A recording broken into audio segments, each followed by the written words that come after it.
আমরা এই মুহূর্তে রয়েছি কেরানীগঞ্জ কেন্দ্রীয় কারাগারের যে বাহিরের যে গেটটা রয়েছে, মূল গেট, সেই মূল গেটের কিন্তু বাহিরে আমরা রয়েছে। ভিতরে চলছে কারাবন্দী বিডিআর সদস্যদের জামিন শুনানি, আর বাহিরে কিন্তু তার স্বজনদের অপেক্ষা, সেটি কিন্তু আমরা দেখানোর চেষ্টা করছি।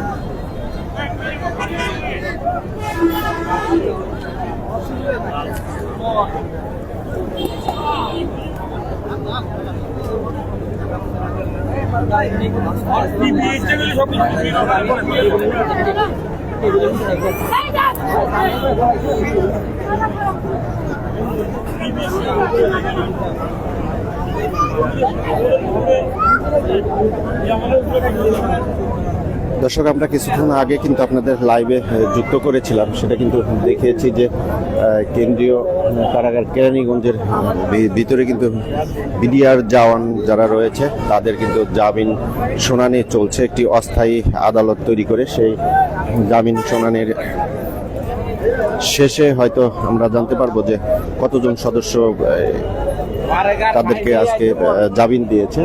কিন্তু বাহিরে কিন্তু আপনারা দেখছেন অসংখ্য বিডিআর সদস্য যারা কারাবন্দী রয়েছে তাদের স্বজনরা কিন্তু বাহিরে অবস্থান করছেন।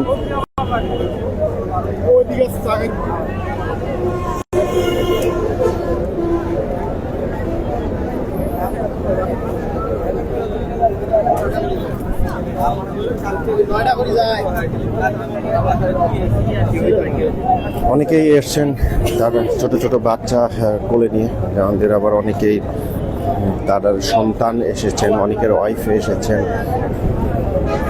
আমরা কিন্তু সেটি দেখানোর চেষ্টা করছি। আমরা এখন রয়েছি কেরানীগঞ্জ কেন্দ্রীয় কারাগারের সামনে। প্রধান যে ফটকটি রয়েছে সেই প্রধান ফটকের সামনে কিন্তু আমরা রয়েছি। আমরা দেখানোর চেষ্টা করছি বিডিআর সদস্য যারা রয়েছেন কারাবন্দী তাদের যে জামিন শুনানি চলছে ভিতরে, কিন্তু বাহিরে স্বজনদের কিন্তু অপেক্ষা চলছে।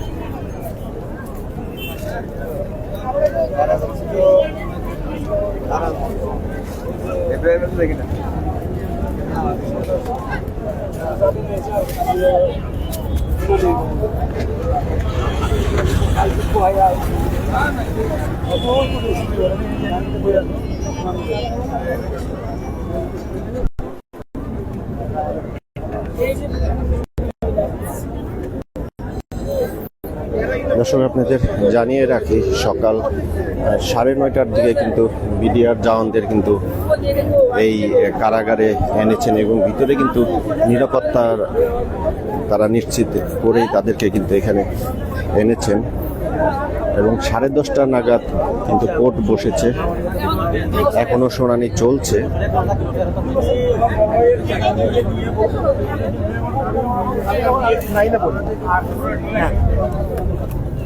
আমি বলি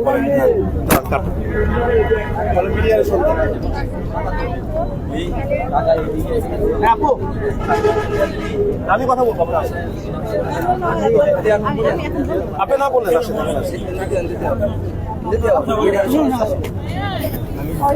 দর্শক, একজন বিডিআর এর সন্তান, আমরা তার সাথে কথা বলবো এবং জানার চেষ্টা করব যে আজকের যে শুনানি চলছে এবং এটার সর্বশেষ যে পরিস্থিতি সেটা আমরা একজন বিডিআর এর সদস্য, বিডিআর সন্তান, তার কাছ থেকে আমরা এই বিষয়গুলো নিয়ে একটু জানবো। হ্যাঁ, আর অল্প কিছুক্ষণের মধ্যে হয়তো আজকের যে সুখবরটা, অর্থাৎ আজকে আরো বেশ কিছু বিডিআর সদস্যদের মুক্তি পাওয়ার কথা রয়েছে, সেটি কিন্তু আমরা আরো অল্প কিছুক্ষণ পরেই সুখবরটা পাবো। কিন্তু সবচেয়ে বড় যে দুঃখপত্রা মানে যেটি দুঃসংবাদ যেটি বলি, আজকে যার কিছুক্ষণ পরে জামিন হওয়ার কথা ছিল, যিনি জামিন পাওয়ার যোগ্য, তিনি কিন্তু সকাল বা 7:30টার সময় মৃত্যুবরণ করছেন। আসলে তার যে মৃত্যুটা সেটা আসলে কিন্তু অকল্পনীয় মৃত্যু, যেটা আসলে মেনে নেওয়া যায় না। কারণ এই মৃত্যুটা যিনি কিছুক্ষণ পরে হয়তো দুপুরের পরে মৃত্যুবরণ করলে কিন্তু তিনি হাতকড়া ছাড়াই মৃত্যুবরণ করতে পারতেন, তিনি কিন্তু তার নিজের যে জামিনে মুক্তি পাইছে সে খবরটা দেখে যেতে পারতেন। কিন্তু এখন তিনি মারা গেছেন, মানে পুরোপুরি জামিন পেয়ে গেছেন আজকে। কিন্তু এই মুক্তিগুলো যদি আমরা বিগত 3 থেকে 4 মাস আগে দিতে পারতাম, তাহলে কিন্তু আমরা এই যে বিগত 3-4 মাসে 3 থেকে 4 জন বিডিআর সদস্য মৃত্যুবরণ করছে, এই পথটা কিন্তু এই মৃত্যুটা কিন্তু তাদের আসলে এইভাবে হতো না। হয়তো মৃত্যু সবারই বরণ করতে হবে, কিন্তু তাদের মৃত্যুবরণের অবস্থান কিন্তু আমরা এইভাবে পেতাম না। তারা হয়তো আরো ভালোভাবে মৃত্যুবরণ করতে পারতো বা আরো বেশ কিছুদিন বাঁচতে পারতো। আমরা জানি যে তার মৃত্যুটা সেদিনই হবে, কিন্তু আসলে বিডিআর এর যে বিদ্রোহী যে নামটা নিয়ে তিনি মৃত্যুবরণ করলেন, এই বিষয়টা কিন্তু আমাদের সবার জন্য একটা দুঃখজনক ব্যাপার। এখন পর্যন্ত অনুমান করা হচ্ছে যে প্রায় 1.5 থেকে 200 জন। যেমন আমাদের এই কেরানীগঞ্জ কারাগারে ছিল 66 জনের উঠানোর কথা ছিল, সেখানে একজন মৃত্যুবরণ করছে, মোট 65 জনকে উঠাইছে। আর কাশিমপুর থেকে এই তথ্যটা এখন পর্যন্ত পাওয়া যায়নি, তবে আমরা ধারণা করতেছি 1.5 থেকে 200 জনকে আজকে জামিন শুনানিতে হাজির করার কথা রয়েছে। তার আজকে জামিন শুনানি হওয়ার কথা ছিল, সেই জামিন শুনানি আগেই কিন্তু তিনি আজকে মৃত্যুবরণ করেছেন, এমনটি কিন্তু সেই বিডিআর সুলতান কিন্তু বলছিলেন। দর্শক, আপনাদেরকে দেখানোর চেষ্টা করছি কেন্দ্রীয় কারাগারের সামনে যে স্বজনদের অপেক্ষা, জামিন শুনানি চলছে ভিতরে, কিন্তু বাইরে স্বজনরা কিন্তু অপেক্ষা করছে যে তাদের যে স্বজনরা যে কারাবন্দী রয়েছে তারা কি আজকে আদৌ মুক্তি পাবে কি পাবে না, সেটির জন্য কিন্তু তারা অপেক্ষায় রয়েছেন।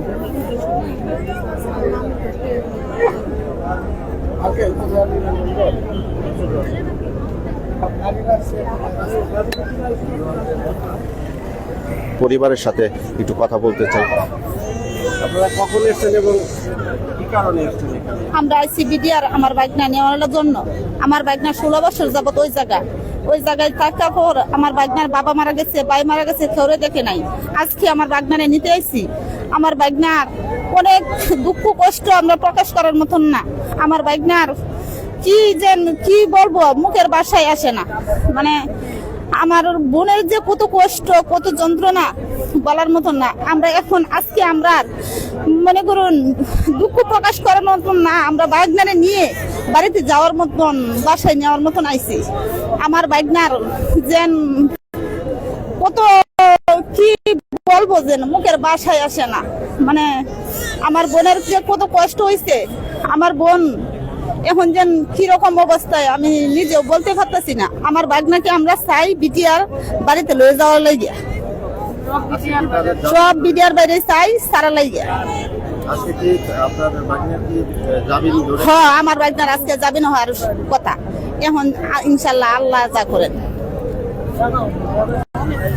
দর্শক, আপনারা শুনছিলেন একজন বিডিআর জওয়ান তার পরিবারের লোকের কথা শুনছিলেন, আর পাশে কিন্তু আরেকজন মুরব্বী রয়েছেন, তিনি কিন্তু বারবার আঁচল দিয়ে কিন্তু তার চোখটি মুছছিলেন তার পরিবারের সদস্যদেরকে, তারা যাতে আজকে জামিন হয় সেই আশা নিয়েই কিন্তু তারা এখানে এসেছেন, এমনটি কিন্তু বলছিলেন তারা।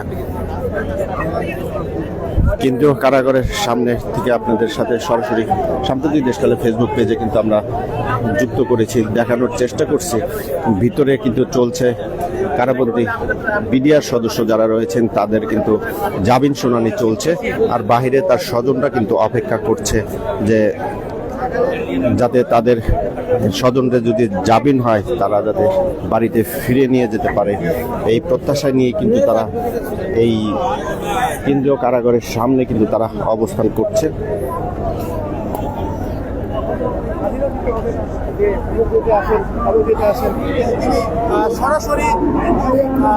দর্শক, আপনারা শুনছিলেন কিছুক্ষণ আগে যে একজন বিডিআর সদস্য যার আজকে জামিন শুনানি হওয়ার কথা, তিনি কিন্তু আজকে সকালেই ইন্তেকাল করেছেন, এমনটি কিন্তু বলছিলেন একজন বিডিআর এর সন্তান।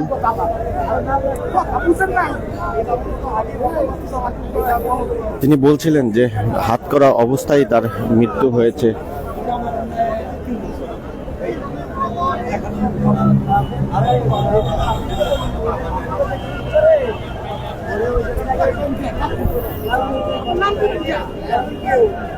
দর্শক, কেরানীগঞ্জ কেন্দ্রীয় কারাগারের সামনে থেকে আপনাদের সাথে সরাসরি যুক্ত হয়েছিলাম এবং জানানোর চেষ্টা করছি সর্বশেষ আপডেট। আমাদের সাম্প্রতিক দেশকালে ফেসবুক পেজের সাথেই থাকবেন। আমরা পরবর্তীতে যে আপডেট রয়েছে সেই আপডেট নিয়ে আবারও সাম্প্রতিক দেশকালে ফেসবুকে পেজে আমরা যুক্ত হওয়া পেজে আমরা